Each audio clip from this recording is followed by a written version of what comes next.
राधाष्टमी का उत्सव इस उत्सव के नाते कल पूर्ण हो गया, परंतु ये उत्सव जीवन में सदा बना रहे, जीवन का जीवन बन जाए, ये हमारी अभिलाषा होनी चाहिए। ये जगत के जितने राग हैं ये सब दुखों के पैदा करने वाले हैं। जगत का राग हटकर वो सारा राग एकमात्र भगवान में हो जाए,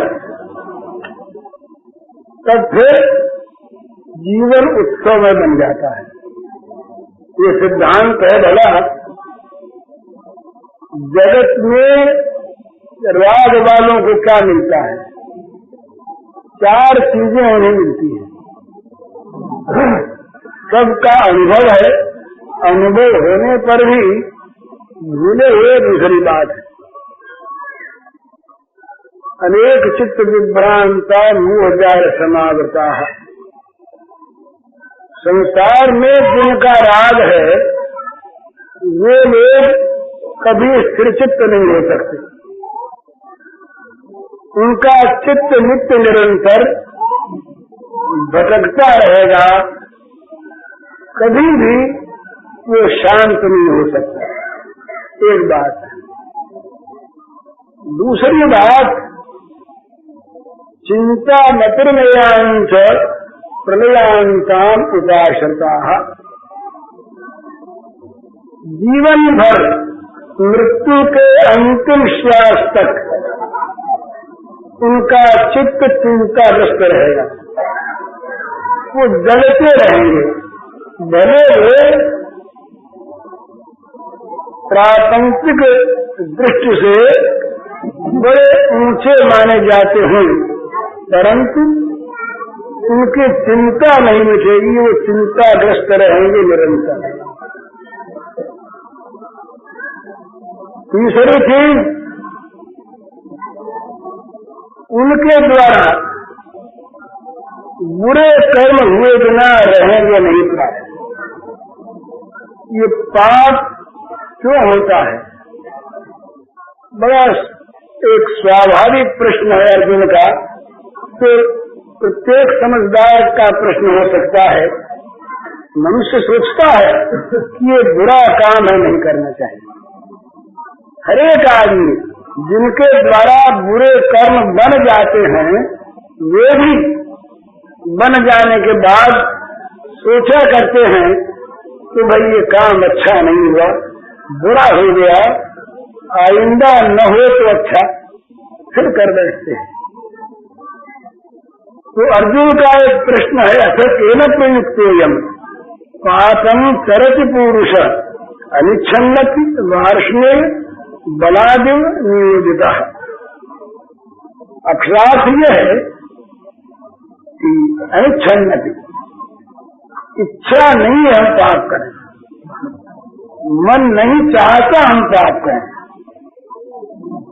परंतु बलादिव नियोजिता, जैसे कोई जबरदस्ती किसी को पकड़कर उससे कोई काम करवा दे,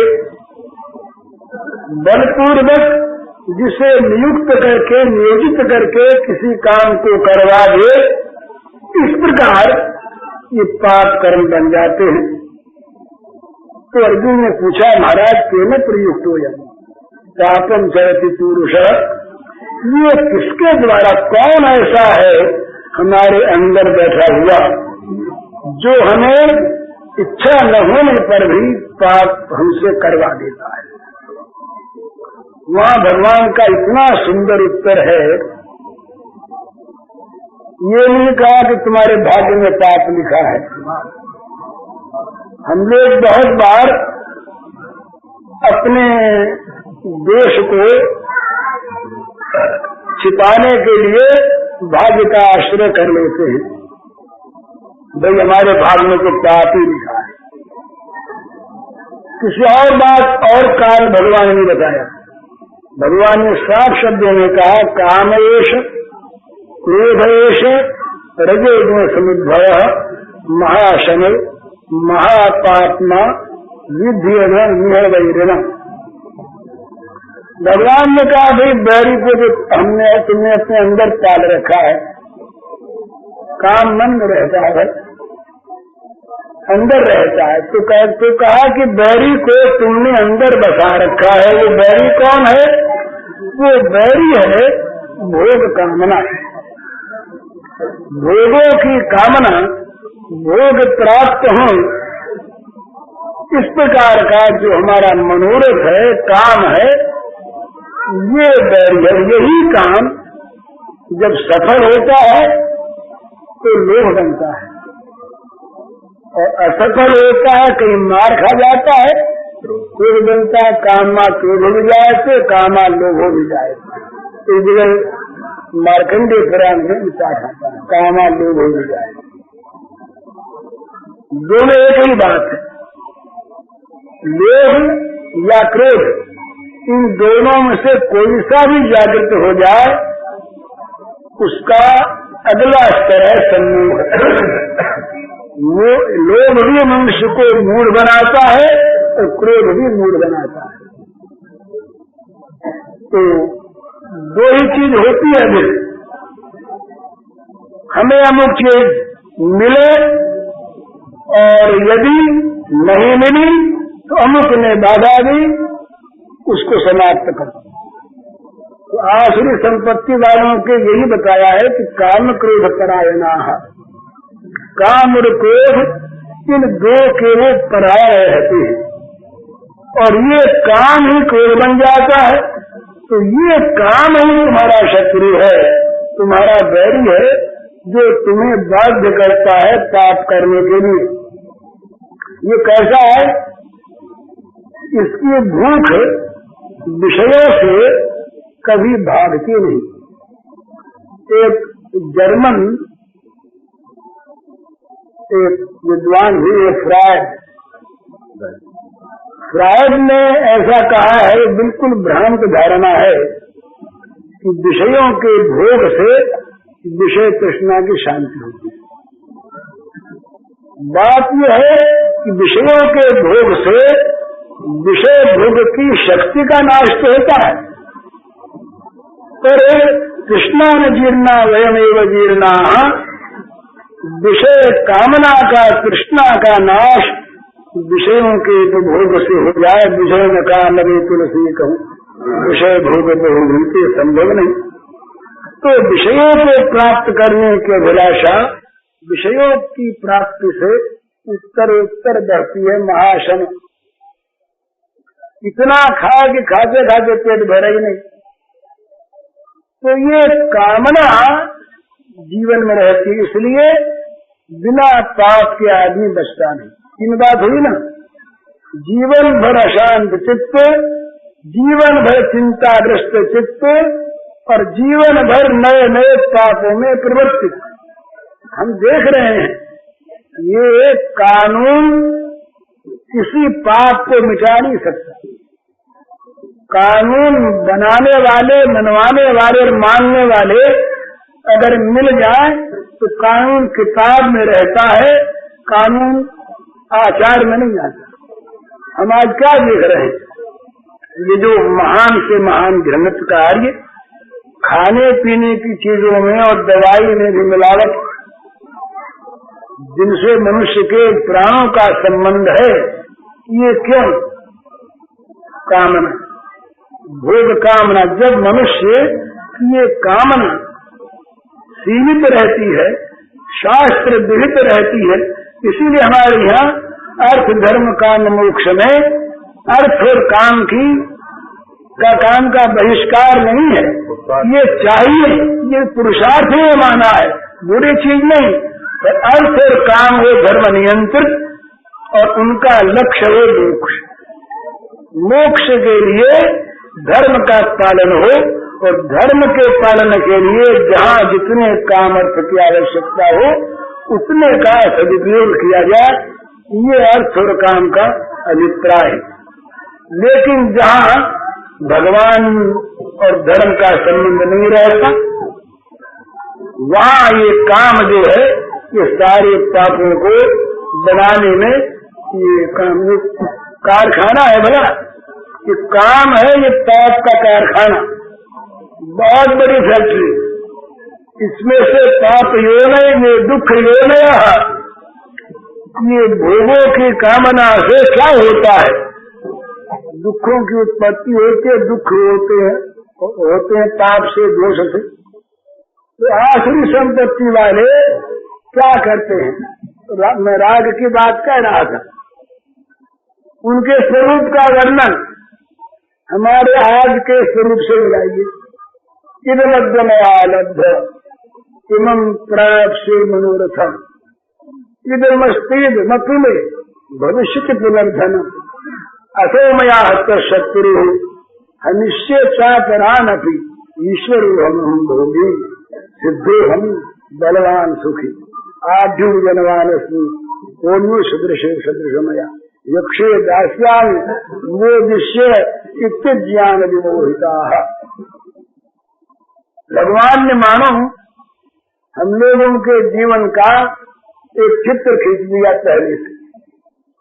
आज ये मिला, ये धन आज प्राप्त किया, और हमारे मन में जो पाने का वो अब पाएंगे, आगे पाएंगे। और जो चला गया है, घाटा घाटा लग गया, उसे भी फिर कमा लेंगे। हमारे से बहुत से मित्र हैं जिनकी ये स्थिति हम आंखों देखते हैं। और आप देख रहे हैं, अमुक आदमी ने हमारे काम में बाधा दी थी, वो समाप्त कर दिया गया। भला असो में हत शत्रु और निश्चय करान भी निश्चय। और जो दूसरे हैं तो काम को बतलाना भी व्याख्या, तो दूसरे हैं उनको भी समाप्त कर दिया जाएगा। क्यों? अरे हमारे हाथ में ताकत है, ईश्वर हो, अहम भोगी, अहम सिद्ध, अहम बलवान। सफल जीवन हमारा। सिद्ध माने बड़े गर्व से कहते हैं हमने अपने जीवन का निर्माण किया, हमने राष्ट्र का निर्माण किया, हम लोग राष्ट्र निर्माताओं में से बिल्डर ऑफ द नेशन। इस प्रकार ईश्वर मान भोगी सिद्ध बलवान सुखी, हम बड़े बुद्धिमान। और अभिजन वारिष्ठ का हम करते नेता, हम नेता हैं, हमारे पीछे जनता चलती है महाराज। हम जननायक हैं, जनता के नेता हैं, बड़े बुद्धिमान। हमारे समान है कोई, संसार की कोई शक्ति हमारे काम में रुकावट नहीं डाल सकती। खड़े होकर बोलते महाराज, खड़े होकर बोलते, लकवा वही मार जाए गिर जाए। तो और यक्षे दास्यामि मोदिष्य इत्याज्ञान विमोहिता। एक मित्र हमारे, उन्होंने कहीं कोई एक बड़ा कारखाना खरीदा, ये सच्ची बात है, नाम नहीं बताऊंगा। तो मैंने उनसे कहा कि इतने काम है क्यों बढ़ाते हो, और उस जो तुमने खरीदा है उसमें तो कुछ घाटा आजकल लग रहा, बताते हैं एक ही खरीदी थी। तो बोले भाई जी होड़ में पीछे कैसे रहे, ये रेस जो है रेस बोल जाओ, इसमें हम पीछे कैसे रहें? उन्होंने वहां अमुक काम किया तो हम कैसे न करें। और रही घाटे की बात, तो हमारे हाथ में आते ही नफा हो जाए। हमारे ये सिद्धि है हमारे हाथ में कि जहाँ हमने उस काम को संभाला तो नफा हुआ। इनका फिर नफा हो गया, आप क्या करेंगे? बहुत नफा हो जाएगा तो क्या करेंगे? तो वही गीता की भाषा, यक्षे दास्यामि मोदिष्य, इसके ज्ञान विमोहिता। बड़े करोड़ रुपया साल का संपादन कर, और हम दिखा देंगे कि जगत में हमारे समान अच्छा काम करने वाला कोई नहीं। यक्षे दास्यामि मोदिष्य इसके ज्ञान विमोहिता। ये जीवन का जब स्वरूप बनता है तो क्या होता है? ये तीनों चीजें हुए बिना रहती नहीं। चिंता, चित्त की अशांति और काम। नए नए पाप करेगा वो आदमी, कभी कामवश, कभी क्रोधवश, कभी लोभवश। तो 3 चीज तो ये, चौथी चीज उसको मिलेगी, पतंति नरके शुचौ, अशुचौ नरके पतंति, अशुचि नरकों में पतन। तो भगवान ने, ये बड़ी सीरियसली मैं कह रहा हूं, भगवान ने एक दुख की भाषा में हम लोगों के जीवों के स्वरूप पर, उनके कर्मों पर सोचकर भगवान बोले, आशु योनिमासन्ना मूढ़ा जन्मन जन्म माम अत्रा प्रेम कौन से अर्जुन, भैया देखो, इनको मनुष्य बनाया गया था इसलिए कि ये मेरी प्राप्ति करने, मेरी प्राप्ति के मानव देह का हमारे शास्त्रों के अनुसार एकमात्र लक्ष्य है, अन्यान्य योनियों में जो काम नहीं संपन्न हुआ, नहीं हो सकता भगवत प्राप्ति, उसे इस योनि में, इस शरीर में करने, तब तो इसकी सार्थकता। और नहीं तो निर्देह माध्यम सुलभम सुदुर्लभम प्लवम सुकल्पम गुरु कर्मधारम मयानुकूलेन भस्तेतम तुमान भवाभिम न करे महाजो न करे भव सादर नर समाज सताय सो कृत निंदक मंदमति आत्महनगति जाय। ये दशा तो मानव जीवन का उद्देश्य भगवत प्राप्ति, भगवत प्राप्ति के साधन में जिसके जीवन की प्रवृत्ति, उसका मानवोचित कर्म, और नहीं तो मनुष्य रूपेण मृगाश्चरन्ति, ये मानव के रूप में कहीं पशु है, कहीं पिशाच है, कहीं दानव है, कहीं राक्षस है, ये हम लोग हैं। तो भगवान ने मन पश्चाताप सा करते हुए भगवान ने कहा कि देखो अर्जुन, भैया कौन थे? भैया कौन थे का अर्थ है ये बड़ा स्नेह सूचक नाम है, संबंध को जो भैया देख, इन सब को बनाया गया था इसलिए कि मुझे प्राप्त करके सदा के लिए अनंत दुखों से छूटकर अनंत सुखमय हो जाए। परंतु मान अपराधी, मेरी तो प्राप्ति है हुई ही नहीं, वो तो अलग बात रही। अरे कहीं पहले थे जैसे रह जाते तब भी समझते कि मानव जीवन व्यर्थ ही गया, खराबी तो नहीं हुई। पर यहाँ तो और खराबी हुई। क्या हुई? इनको, इन्होंने जो कर्म किए हैं उससे दो चीजें नहीं मिलेंगी, जन्मनि जन्मनि आशु योनिमापन्ना।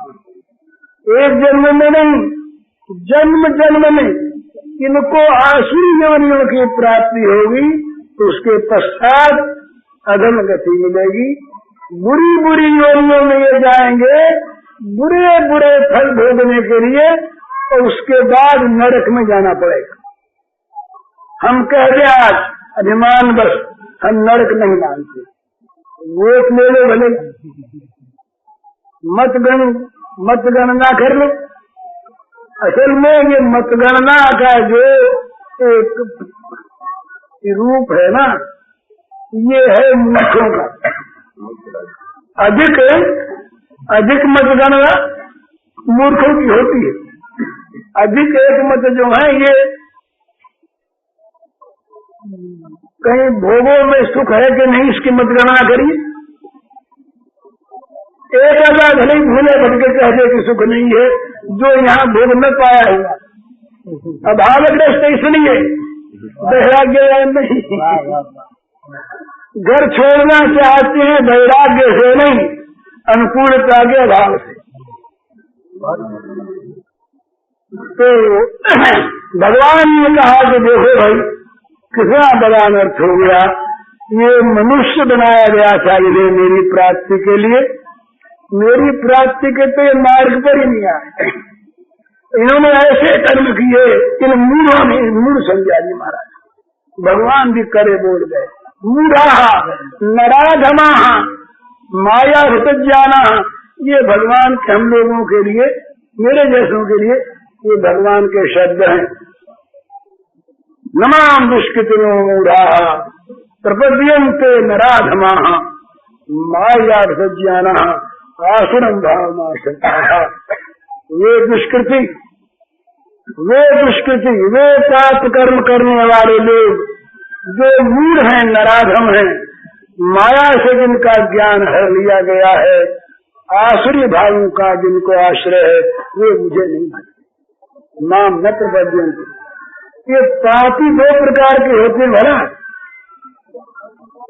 एक पाप करने वाला वो है जो पाप को पाप मानता है, किसी विपत्ति में पड़कर, किसी कुसंग से, किसी अन्य कारण से बाध्य होकर बुरी आदत से पाप कर बैठता है, फिर रोता है, पछताता है और कहता बड़ा बुरा कर्म हो गया, आइंदे न हो। एक वो पाप। और एक पाप करके उसमें गौरव की अनुभूति करता है, ये मेरी बुद्धिमानी, मैंने ये काम कर लिया, किसी को पता भी नहीं लगा, मैं रह गया ईमानदार का ईमानदार, शाह का शाह, नेता का नेता, धनी का धनी, समाज का पंच, और अपना काम बन रहा है। तो पाप में जिसकी गौरव बुद्धि होती है, जो पाप को जीवन का सुख साधन बना लेता है, उसके लिए भगवान कहते हैं, उस वैसे पापियों के लिए मूढ़ा नराधमा। लेकिन वो पापी जो है बड़ा सुंदर, इतनी बढ़िया आश्वासन की बात भी भगवान ने कह दी कि अगर हम विश्वास करें तो हम जैसे कर जाए। अतिचय सुदूराचार्य, ये दूसरा पापी। भजते माम अनन्य भाग साधुरेव स मंतव्य सम्यक सुदर्शित वैसा क्षिप्रम भोज धर्मात्मा शश्वच्छांति निगच्छति कौंतेय प्रतिजानी ही नमे भक्त पनुषय। यहाँ भी कौंतेय संबोधन, ये बहुत निकट की बात कह रहे हैं ना, जीवों के साथ भगवान का कितना प्रेम। बोले भाई मैं भगवान मानो कहते कि देखो मैं किसी से घृणा नहीं करता, जो मेरी गोद में आके बैठना चाहता है वो चाहे कैसा ही हो। माँ की गोद रोगी बच्चे के लिए बहिष्कृत नहीं है, कैसा ही बच्चा हो, काला कंठा हो, रुग्ण हो, संतप्त हो, मन भरा हो, माँ का हृदय सदा सदा माँ की गोद निरंतर उसे लेने के लिए प्रस्तुत रहती है। तो भगवान थे अनंत माताओं का, अनंतकालीन अनंत माताओं का स्नेह, जिन भगवान के स्नेह समुद्र का एक सीकर भी नहीं, वे भगवान इतनी स्नेह वाले हैं। तो भगवान बड़े स्नेह से कहते हैं भैया अर्जुन, मेरे स्वभाव की बात कहता हूँ, कितनी बड़ा पाप करने वाला अभी कर रहा हूं, सुदूराचार्य है। लेकिन यदि वो ये मान ले कि इन पापों से मेरे जैसे लोगों को तारने वाला एक मेरा प्रभु ही है, कोई नहीं, मैंने प्राणकर्ता में किसी अन्य को स्थान न दे, और पुकार है हे नाथ मैं पापी, मुझसे मेरे पाप छूटते नहीं, मेरी शक्ति नहीं मैं पापों से मुक्त हो सकूं, पर प्रभु तुम एकमात्र पापनाशक हो, तुम एकमात्र मेरे आश्रय दाता हो, तुम्हारे शरण आ गया मैं, बस मैं तुम्हारा हूं। ये कहा कि भगवान बोले साधुरे समझ, साधु मान लो उसको। अरे भाई साधु क्यों मानने, आज तो कभी सुदूराचार्य आती तो बोले समझ तो किसी को हिस्सा, जहां उसे आना चाहिए था वहां आ गया। अरे अंधेरा तो है पर लालटेन जला ली, अंधकार था, अमावस्या का घोर, और बिजली का बल्ब जल उठा, बस देर लगती अंधकार के मरते, तो वो मेरे शरीर में आ गया। महापापी भी तो साधु, साधु मान लिया साधु हो जाता है। तो भगवान मानो कहते हैं कि रोशनी आने पर अंधेरा रहता है, मेरे शरीर में आने पर ताप ताप रहते हैं। क्या क्षिप्रम बहुत धर्मात्मा, क्षिप्रम माने ये रोशनी आने के पहले अंधेरा मरने लगा। क्षिप्रम बहुत धर्मात्मा और शाश्वत शांति निगच्छति कौन से प्रतिजानी नमे भक्ता प्रणश्यति। अर्जुन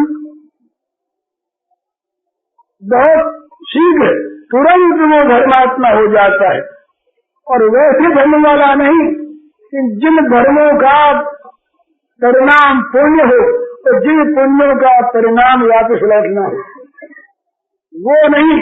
शाश्वत शांति निगच्छति, शाश्वती शांति को वो प्राप्त करेगा। इतना कहते कहते गदगद हो गए हम। स्नेह सागर है ना, उमड़ पड़ा सागर, भगवान के नेत्रों में स्नेहाश्रुपात हो गया। बोले भैया अर्जुन, अर्जुन से कहलाना, अर्जुन तुम प्रतिज्ञा कर दो, तुम घोषणा कर दो कि मेरे भक्त का नाश नहीं होगा। यहाँ एक प्रश्न आता है कि स्वयं कहे और प्रतिज्ञा कराए दूसरे से।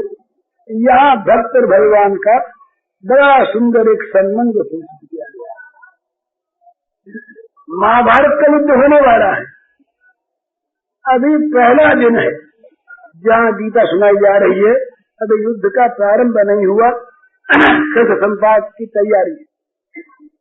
भगवान तो सर्वज्ञ है, तो सारी लीला उनके पेट, उनके विराट के पेट में आगे की भी दिखा दिया ना। भीष्म द्रोण को सूर्य के उत्तम अंगई दृष्टा कराला भयानकाली। तो भगवान ने देखा कि मैंने जो प्रतिज्ञा की थी अर्जुन से कि मैं शस्त्र नहीं लूंगा भैया, रथ हाँकूंगा, ये 3 ही दिन के बाद ऐसी घटना होने वाली है कि मुझे लेना पड़ेगा हाथ में शस्त्र, ये लीला करूंगा और 9वें दिन फिर लूंगा। तो अर्जुन को संदेह हो जाएगा कि इनकी प्रतिज्ञा का क्या ठिकाना। लेकिन वो शस्त्र में लूंगा क्यों? अपने भक्त भीष्म की बात रखने के लिए। तो मेरा ये दूसरा स्वभाव है, मेरी अपनी बात कहीं बदलती नहीं, परंतु मेरा भक्त जो कुछ भी कह दे वहाँ मेरी बात ही बदल देता हूँ। भक्त कहे सो पक्का, और मेरे कहने में इतनी कचाई कि कहीं भक्त की बात दूसरी हो गई तो भैया वहां मैं बाध्य हो जाऊंगा, छोड़ दे। तो तुम हो मेरे भक्त। अर्जुन को शंका हो जाए तीसरे दिन जब हथियार ले, इन्होंने कहा था कि वो क्षिप्रम भय धर्मात्मा सत्यसंग निगच्छति, एक बार उठाया है चक्र, वो चक्का, और एक बार उठाया चाबुक, चाबुक उठाया 9वें दिन चाबुक उठाया, तीसरे दिन 9वें दिन उठाया है चक्का, तीसरे दिन चाबुक, वो भीष्म करे दोनों महाभारत का था चाबुक की। तो भगवान इस बात को जानते, तो मेरे कहने का मतलब इसमें यह है कि जिसके मन में पाप के प्रति घृणा है, जो पाप को पाप मानता है, जो पाप के लिए पश्चाताप करता हुआ पाप हरण करने वाले स्नेहमय भगवान के चरणों का आश्रित हो जाता है, उसके लिए कितनी कितनी जल्दी भगवान उसका नाम बदलते हैं। सुदुराचार एक, दूसरा, और धर्मात्मा तीसरा, और शांति का अधिकारी चौथा, और मेरा भक्त पांचवा। घोषणा कर दी वहां पर, न मे भक्त पुण्यश्यति, पुण्यश्यति 2 बार आया, बुद्धिनाशात पुण्यश्यति, और मे भक्त न पुण्यश्यति। विषयों का रागी अच्छे से अच्छा पुरुष भी अंत में पतित हो जाता है, और मेरा अनुरागी पापात्मा से पापात्मा भी नष्ट नहीं होता। तो ये भगवान की गीता की नवे पुण्य, यहाँ महापाप का वर्णन है, और वहाँ महापाप का उद्भव कहाँ से होता है, प्रनाश का, ध्यातो विषयान पुंस। तो ये 4 बातें मिलती हैं विषयानुरागी को, चिंता, अशांति, पाप और नरक, और हम लोग सब इसी में फंसे। तो एक संतों ने, महात्माओं ने और प्रेमियों, संतों महात्माओं ने तो जगत के उपकार किए, और प्रेमियों ने, उनके लिए जगत रहता नहीं, प्रेमियों के लिए रह जाते एकमात्र प्रेमास्पद, एकमात्र प्रेमास्पद के सिवा अन्य की जहाँ कहीं कोई गुंजाइश नहीं, वो है प्रेमी। प्रेमी के हृदय में निरंतर भगवान बस जाते हैं, उसकी आंखों में केवल भगवान बस जाते हैं।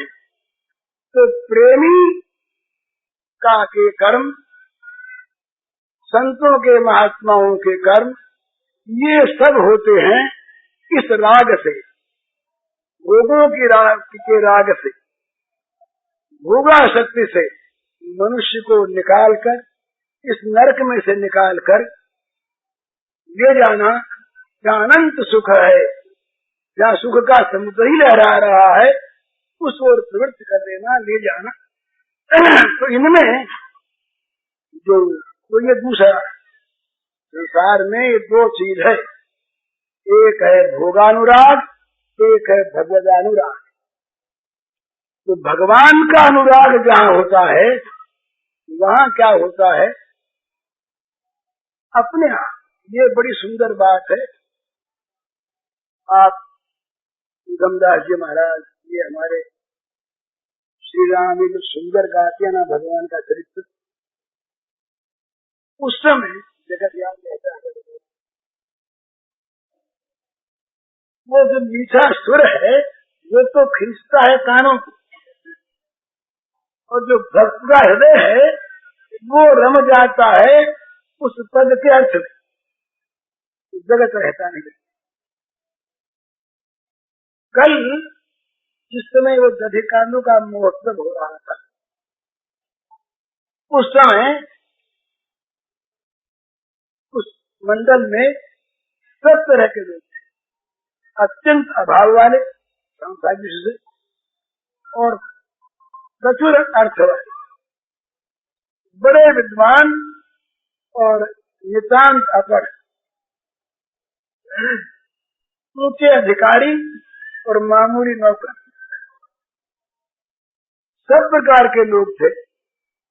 पर जो उसमें ठीक ठीक सम्मिलित थे, उनको क्या जगत याद था क्या उस समय? जगत थे, हम कौन है, हमारा कितना ऊंचा अधिकार है, महाराज लजा जाए आदमी। कड़ी नाचने वाले लोग अगर उनकी ऑफिस में, उनके मेज पर, तो जब बैठे अपनी कुर्सी पर, उस समय कोई उनसे अगर प्रेम की बात कहने लगे, उनसे कहलाने लगे, तो कभी नहीं, उन्हें शर्म आती।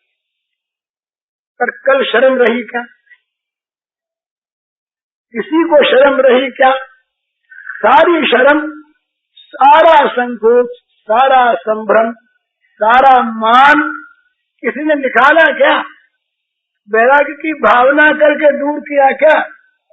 दुख दोषों के दर्शन करके उनका बहिष्कार किया क्या? कुछ नहीं।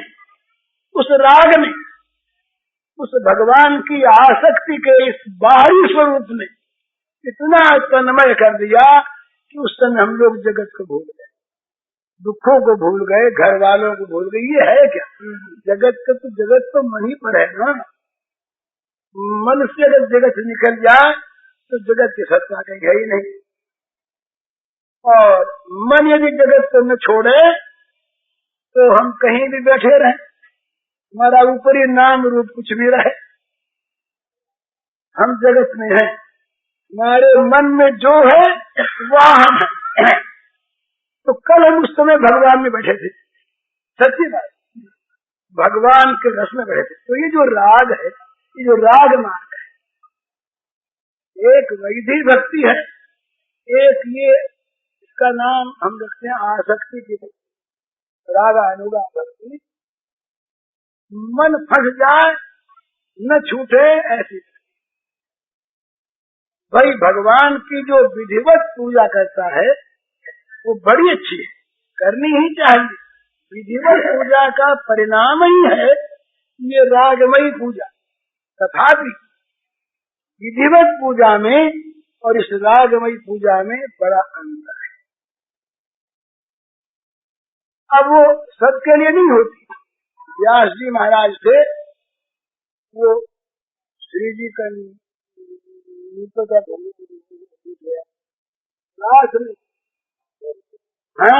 डोरी टूट गई, उन्होंने जनेऊ तोड़ के बांध दिया।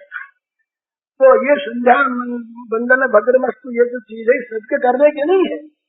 ये जितना भी ये मर्यादा का नियमों का परित्याग है, ये परित्याग किया नहीं जाता, होता है वहाँ का नियम है, तो किया जाता है वहाँ नियम भंग। नाव के ऊपर बैठा हुआ आदमी जब तक वो नदी में नाव है तब तक वो नाव छोड़ेगा तो डूबेगा, और नदी के पार उतर जाने के बाद नाव की आवश्यकता का अनुभव करने वाला मूर्ख माना जाए। तो सारे साधनों का फल जो है भगवत प्रेम, इसकी प्राप्ति हो जाएगी तो ये पार उतारने वाली नाव अपने आप छूट जाएगी। अरे पानी नहीं, भव सिंधु सुखाई, भव सिंधु जब सूख गया तब उसके लिए किसी नाव की जरूरत कैसे पड़ी। पर जब तक ये सिंधु लहरा रहा है, जब तक उसमें हम डूब सकते हैं, भय है, तब तक तो भाई नाव को बनाए रखो।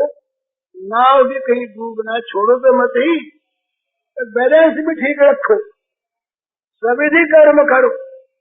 कहीं जगमगा गई नाव, जल उसमें भर गया तो डूब जाएगी। तो ये इस अंतर को जान करके राग मार्ग में आगे बढ़ना है। परंतु जो राग का साधन है, इस साधन में स्वाभाविक जिस समय तन्मयता होती है उस समय जगत की विस्मृति होती है।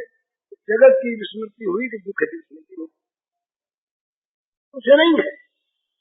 महान से महान सांसारिक विषय से दुखों में जिनको हम मान सकते हैं, ऐसे संयोगों वाले प्राणी को हमने देखा, और वो अपने को बड़ा सुखी मानते नहीं, उनमें सुख उमड़ा पड़ता, बाहर से देखे तो बड़े दुखी। कोई भी चीज का, किसी भी वस्तु का उनके पास भाव नहीं, सबका अभाव, स्वास्थ्य का भी, धन का भी, मकान का भी, पुत्र का भी, अधिकार का भी, सारे अभाव, सारे अभावों को खा जाने वाला सब जगह से एक परम भाव उनमें था। तो उस राग ने उनको सुखी बना दिया। तो जगत से सुखी होने का उपाय है, सीधा उपाय है करने वालों के लिए, और न करने वालों को तो नाम ही बड़ा कड़ा है। सीधा उपाय ये है, बड़ी सीधी सी बात, भगवान से संबंध जोड़ दिया जाए, भले बेटे बना ले। वो जैसे निजी जन है ऐसा कोई है नहीं। जितने निजी जन हैं सब संबंध छोड़ देंगे। मैं यहाँ बैठा हूँ ना, अभी आप पर आक्षेप नहीं करता, मैं स्थिति बताता हूँ। अगर आपको मालूम हो जाए ये खून करके आया। शराब पी थी एक जगह और शराब पी के वेश्यालय में गया तो वहां इसका एक ने खून कर केस चल रहा है। तो आप सब लोग खिसक जाएंगे, कोई कोई भले ही बचे। उस मेरे दोषों में हिस्सा लेने वाला कोई नहीं। उस समय क्या ये हमारा प्यारा आत्महत्या नरक में साथ जाएगा? तो नरक में भी साथ न छोड़े अपना, वो हमारे प्रियतम भगवान। असली निज जन, वो जितने निज जन हैं ये सब निज जन अनित्यकालीन है, सहेतुक है, किसी कर्म को लेकर के उसके फल रूप है। और वो जो अपना है वो अपना नित्य अपना है, नित्य अपना है। कभी भी वो अपनापन हम चाहे भूल जाएं वो भूलता नहीं। इसलिए कुछ करना नहीं है। भगवान ने एक सीधी सी बात कही और एक ही शब्द में सारी प्राप्ति का संकेत कर दिया है। और एक ही बात, मृदम सर्वभूतानि ज्ञात्वा मां शांति मोक्ष। आधा श्लोक। भाई तुम्हें प्राणी तो होना, न सही धर्मात्मा न सही भक्त, एक जीव हो के नहीं, सब स्वीकार करेंगे है। तो भैया मैं तुम्हारा अपना, मैं तुम्हारा अपना, जो अपना होता है उसे कहते हैं सूर्य। मित्र से सूरज का दर्जा ऊंचा अपना है, हृदय मिल गया। जो सूर्य है तो भगवान को कहते कि मैं सूर्य हूँ, बस तुम खाली ये मान लो भैया, ये जान लो तुम कि भगवान मेरे सूर्य है, मेरे अपने हैं। बस क्या होगा? जात्वा माम माम सुहृदम जात्वा, क्या होगा? शांति में छिप, शांति में तो चिंता भी गई, अशांति भी गई, पाप भी गया। पापी कभी शांत नहीं होता। चोर चाहे कितनी धन घर में ले आवे रहता अशांत। धनियों के पास बड़ा धन पर बड़ा भय लगा हुआ है, कहीं गवर्नमेंट छीन न ले, शांति नहीं। तो अशांति, चिंता, पाप और नरक का तो नाम ही मिट जाता है उसके लिए। तो सीधी सी बात है, सीधी सी बात, भगवान को अपना मान ले। और बोले भाई हम तो छोटे बहुत वो अपना, हम तो अब हमारे कैसे बनेंगे? उन्होंने कही अपने मुंह से, झूठ बोलते नहीं। सूर्यम सर्वभूतानां का ना, भक्तानां तो नहीं कहा। सारे सारे प्राणियों के वो सूर्य हैं, तो क्या हमारे नहीं? हम मानते नहीं, हम उनको प्यारे मान लें, वो हमारे प्यारे। फिर ये जितने भी दोष हैं ये सब गुण बन जाए।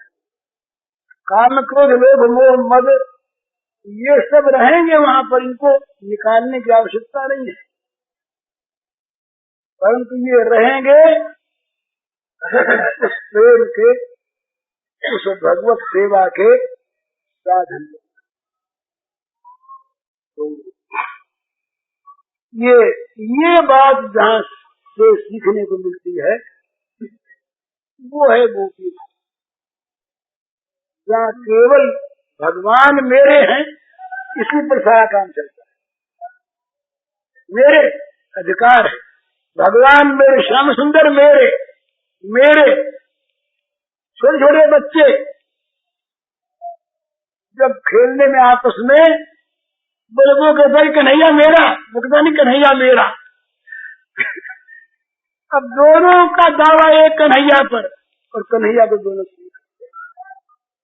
ये निकुंज लीला में जो विभिन्न सखियों की निकुंज है, ये भी इस बात का संकेत करती है कि वो सब सखियां हैं, वो सब सखियां हैं। तो राधा की काय विवाह राधा ही है, पर वो भगवान जो है वो जो उनको अपना माने। ये महाराज कहने की यहाँ बात नहीं, उपजा के समान दुर्भगा कोई नहीं। और विद्या के समान महान भाग्यवती कोई नहीं। राधा की श्रद्धा में आते। और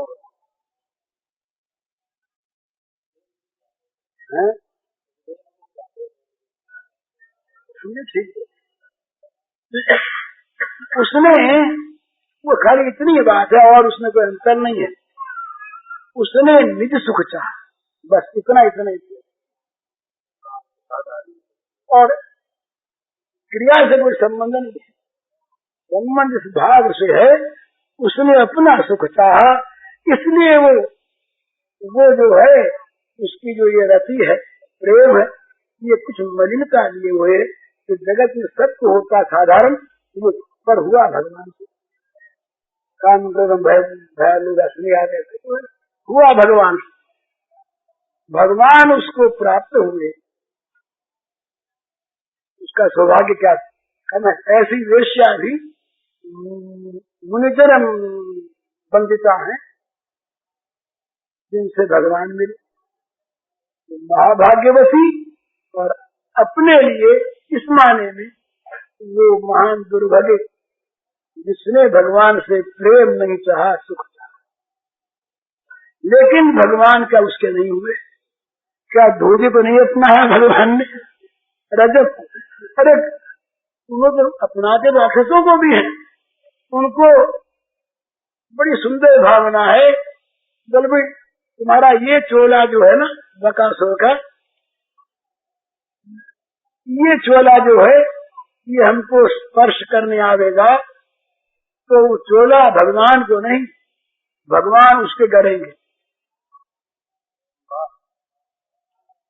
भगवान असुर द्वेषी है ना, असुर का चोला पहने, उसी चोले में जब भगवान किसी को मुक्त करेंगे, मिलेंगे उनसे गले, तो उनका जो भगवान का द्वेष असुर के प्रति है वो उसको गड़ेगा कांटे की तरह।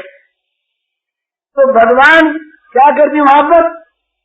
उसको तो अपनाते हैं, वो चोला बदल देते हैं,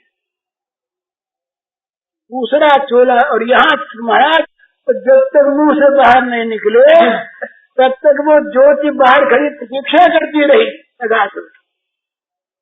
जब वो निकले तब पैरों में समा जाए, तो सबको अपने अंदर लेने के लिए भगवान तैयार, सबसे मिलने के तैयार।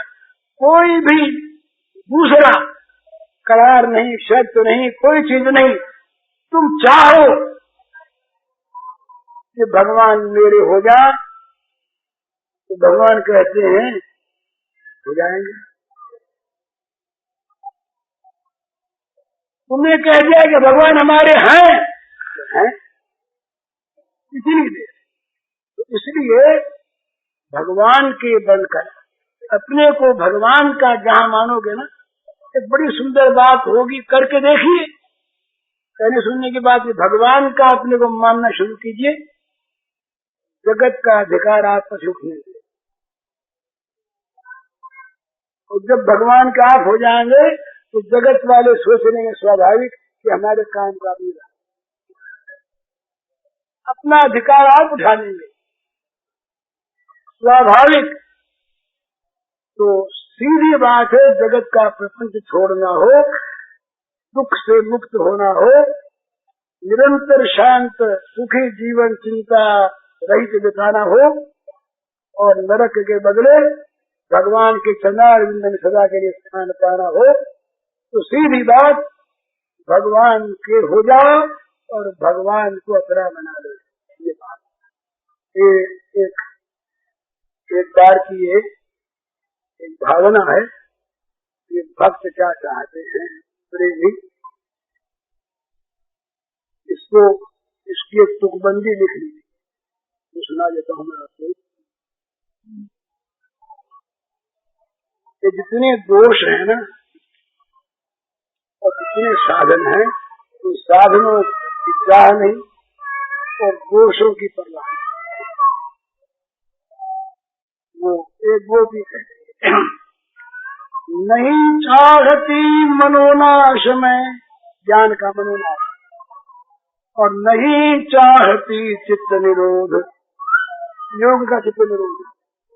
नहीं चाहती मनोनाश में, नहीं चाहती चित्त निरोध, श्याम सिंधु में सुरसरिवत नित्य वृत्ति प्रवाहित हो अविरोध, निर्ध नहीं प्रवाहित।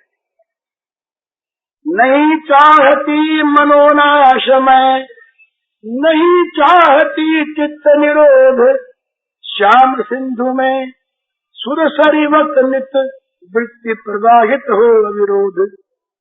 जैसे सुरसरिता बहती नित्य करती सब विघ्नों का नाश, जैसे सुरसरिता बहती नित्य करती सब विघ्नों का नाश, वैसे ही सब भूल दौड़ता रहे चित्त प्रियतम के पास, वैसे ही सब भूल दौड़ता रहे चित्त प्रियतम के पास। नहीं चाहती इंद्रिय संयम, नहीं चाहती इंद्रिय संयम, बनी रहे सक्रिय वे सत्य। नहीं चाहती इंद्रिय संयम, बनी रहे सक्रिय वे सत्य। शब्द स्पर्श रस रूप गंध प्रियतम के सेवन रत हो नित्य। प्रीतम का शब्द, प्रीतम का स्पर्श, प्रीतम का रस, प्रीतम का रूप, प्रीतम का गंध, इनको सुनते हैं, इनका स्पर्श करते हैं। नहीं चाहती इंद्रिय संयम, बनी रहे सक्रिय वे सत्य। शब्द स्पर्श रस रूप गंध प्रियतम के सेवन रत हो नित्य। नहीं चाहती हटे कभी मेरे मन से किंचित आसक्ति, आसक्ति का नाश न हो जरा भी। नहीं चाहती हटे कभी मेरे मन से किंचित आसक्ति, बढ़ती रहे सदा प्रियतम में दिन प्रतिदिन अतिशय अनुरक्ति।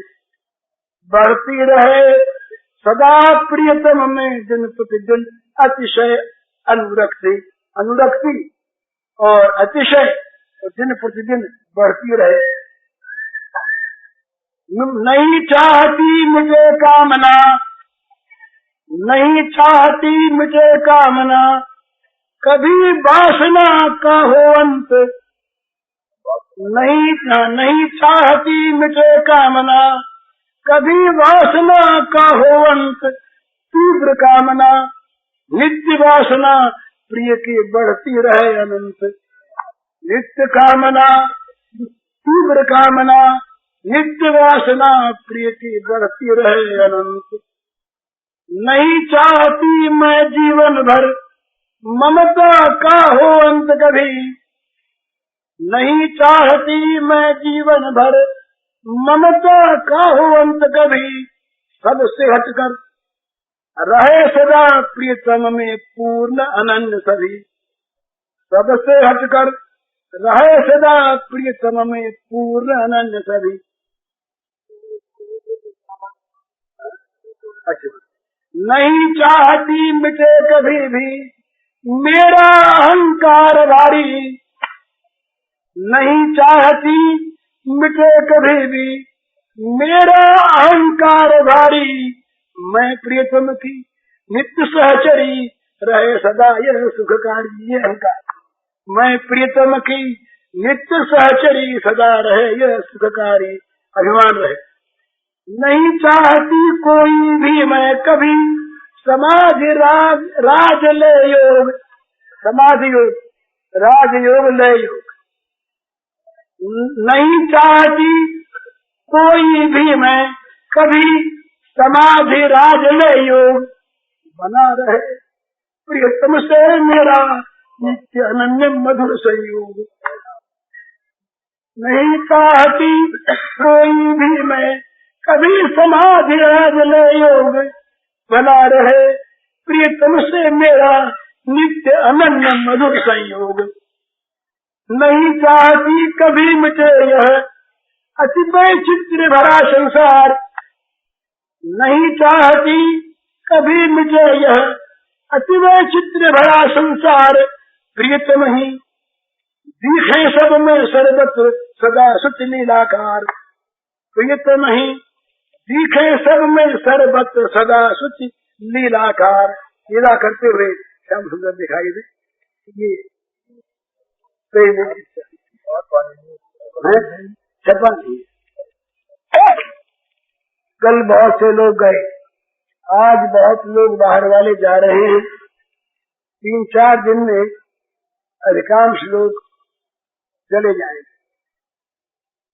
उन सबसे यही प्रार्थना है कि वे सब जिस सद्भावनाओं को लेकर, सच्ची बात है बाहर से आने वालों के लिए तो खर्च लगा, घर का काम छूटा और यहाँ रहना पड़ा कष्ट, सोने का, खाने का, आराम का। तो ये सब करके, ये सब सहकर जो आए हैं वे वास्तव में, मुझे यही मानना चाहिए कि भगवान के प्रेम से वो आए। सच्ची बात, अगर भगवान का रस उन्हें नहीं खींचता तो क्यों आते? तो सचमुच वो बड़े भाग्यवान है। भगवान की ओर क्षण भर के लिए भी, किसी हेतु से भी किसी की अगर प्रवृत्ति हो जाए तो वो जीवन का सबसे मंगलमय क्षण है, सबसे मंगलमय। अरे भाई, थोड़े काल के लिए तो उस तरफ प्रवृत्ति हुई ना, चित्त की वृत्ति गई ना, और उसके बाद चित्त की वृत्ति जब गई तो कुछ उसमें से मिला। एक बात और ध्यान में रखने की है, वो मनोवैज्ञानिक चीज बड़ी सुंदर। ये हमारे मन में जो चित्र है ना संस्कारों के, अनंत अनंत, आप चित्र में देखते हैं कभी कहाँ कहाँ की बातें इकट्ठी हो जाती हैं। तो ये सब दृश्य अंकित है। वो दृश्य कौन से अंकित हैं? जिनको मन के साथ इंद्रियों ने अंदर ले जा करके लिख दिया। यदि मन साथ नहीं है तो बाहर से इंद्रियों के द्वारा स्पर्शित कोई भोग अंकित नहीं होगा। मैं बोल रहा हूँ, आप सुन रहे हैं, आप में से अगर किसी का मन दूसरी ओर इस समय है तो वो सज्जन ये कहेंगे, मानेंगे कि भाई तुम बोल तो रहे थे, सुन भी रहा था मैं, तो मेरा ध्यान दूसरी ओर था इसलिए सुना नहीं, लेकिन जो सुना वो अंकित हो गया। सुनी हुई बात, देखी हुई बात मन के साथ अंकित हो जाती। एक दृष्टांत है इस पर, बहुत पहले की बात है। एक मैंने देखा था नाटक, एक नाटक का त्यागा हश्र, पुरानी बात है मेरे बचपन की, तो उसमें से एक बात सीखने को मुझे मिली, वो मुझे अब तक याद है। उसमें एक प्रसंग ऐसा रचा गया था कि एक डाकुओं के एक दल ने कहीं पर डाका डाला, लूट लाए धन। अब वो डाकू एक जगह जंगल में इकट्ठे होकर बंटवारा करने लगे। तो सोचा कि बंटवारा करेंगे, पर बंटवारे से पहले भोजन कर लें और अपने इष्ट देवता की, देवी जी की पूजा कर लें। उग्र देवी की पूजा क्या करते थे वो? तो काली मैया की एक प्रतिमा रही और उसकी वो पूजा करने की तैयारी करने लगे। सब नैवेद्य तैयार, सारा सामान तैयार। उधर पुलिस के गुप्तचर खोज लगाने निकले डाकुओं का। तो उनमें उनका जो फीमेल डिपार्टमेंट था, स्त्री पुलिस, उनमें से एक बड़ी निपुण मानी जाती थी। वो बहुत सी कला जानती थी चोरों को, डाकुओं को वश में करके पकड़ने। उसको भेजा गया तो वो ढूंढती ढांढती यहाँ आ पहुंची। चारों तरफ छिपी पुलिस उसके अधीनस्थ। उसने आकर के देखा, प्रसन्न हो गई, सब चीज भी मिल गई तो डाकू भी मिल गए, प्रयास नहीं करना पड़ा। तो इनको पकड़वाना है ना, कोई इनको बैठाए रखे, साधन करें, सामने आने पर तो जान जाएंगे। उसने क्या किया कि देवी की मूर्ति के सामने आ, वैसा रूप बना लिया, हाथ में खाना वाना ले लिया, बड़ी मैं आ गई, प्रकट हो गई तुम पर, नहीं बड़ी कृपा है, मैं बड़ी पसंद। तो डाकू प्रसन्न हो गया, आज तो मैया खुद प्रकट हो गई, बोलो तुम्हारे सारे काम ठीक हो गए, जहाँ डाका डालोगे वहीं सफलता, खूब माल मिलेगा। ये डाका डालने वाले जो लोग हैं, ये महाराज आजकल एक होती सुविधा। पूज्य श्री भाई जी के इस प्रवचन का शीर्षक है हमारी चिंता कैसे दूर हो, और इसका कैसेट संख्या है 16।